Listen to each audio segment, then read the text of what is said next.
మాట్లాడదాం. మనతో పాటు కొట్టాల యాదగిరి ముదిరాజ్ గారు ఉన్నారు. నమస్తే యాదగిరి అన్న. నమస్తే. నాడు గజ్వెల్లో నామినేషన్లో కేసీఆర్ పక్కన ఉన్నారు. ఈరోజు అదే కేసీఆర్ గారికి హరీష్ రావు గారికి నోటీసులు ఇవ్వడం అనేది జరిగింది. కాళేశ్వరంలో కరప్షన్ చేశారు.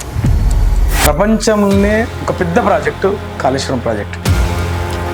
కేసీఆర్ గారు, హరీష్ రావు గారు దాంట్లో అవినీతి చేసిరు అని చెప్పి నోటీసులు వేయడం, అది మేమైతే కాళేశ్వరం కమిషన్ నోటీసులు అనుకోవట్లేము, కాంగ్రెస్ కమిషన్ నోటీసులు. ప్రీ ప్లాన్ ఏమైనా చేసుకుంటున్నారా? ఎక్కడెక్కడ తప్పించుకోవాలి, ఏ సెక్షన్ ప్రకారం తప్పించుకోవాలా? దానికి ప్లాన్ అవసరం లేదు, నిజాయితీ చేయాలి.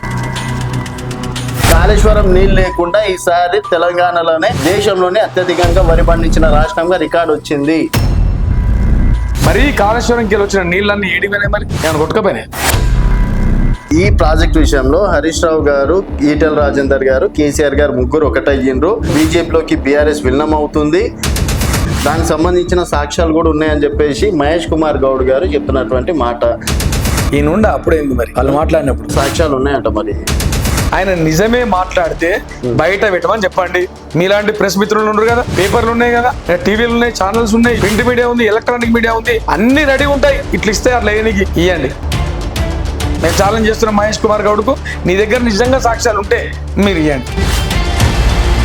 కవిత గారు దయ్యాలు ఉన్నారు కేసీఆర్ పక్కన, కేసీఆర్ దేవుడు అయితే దయ్యాలే మొత్తం చెడగొడుతున్నాయి అన్నట్టు మాట్లాడారు. సో ఆ దయ్యాలు ఎవరైతే తప్పు చేసిరో వాళ్ళు దయ్యాలు. అది ఎవరు తప్పు చేసిండ్రు? ఇప్పుడు ఎవరు తప్పు చేసింది అనేది వాళ్ళకి తెలుసు.